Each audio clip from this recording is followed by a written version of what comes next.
அனைவருக்கும் வணக்கம். தினம் ஒரு சிந்தனையில் இன்றைக்கி இருட்டை பழகி கொண்டவனுக்கு வெளிச்சம் பிரகாசமாக இருப்பதில்லை.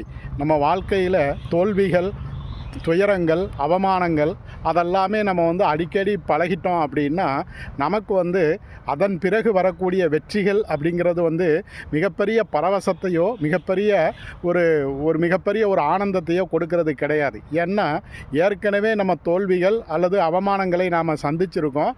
அந்த தோல்விகள், அவமானம் நம்மளை பக்குவப்படுத்தியிருக்கும். அதனால் எத்தகைய வெற்றிகள் வந்தாலும், எத்தனைய சாதனைகள் புரிந்தாலும் அதை பற்றி நாம் மிகப்பெரிய அளவில் கொண்டாடுவதை விட, அதை பற்றி நாம் மிகப்பெரிய அளவிலே சிலாகித்து பேசுவதை விட அதை சாதாரணமாக கடந்து போகக்கூடிய மனநிலைக்கு நாம் வந்துடுவோம். அதனால் நமக்கு எந்த விதமான வெற்றியினால் ஏற்படக்கூடிய ஆணவமோ அல்லது வெற்றியினால் ஏற்படக்கூடிய ஆனந்தமோ நமக்கு மிகப்பெரிய அளவில் நம்மளுடைய தினசரி வாழ்க்கையை பாதிக்காமல் கடந்து போகக்கூடிய மனநிலைக்கு வந்துடுறோம். அதனால் தோல்விகளை நாம் அனுபவிக்க கற்றுக்கொண்டோம் அப்படின்னா வெற்றிகளை நாம் கொண்டாடணும் அப்படிங்கிற அவசியமே இல்லாமல் போய்விடும். நன்றி.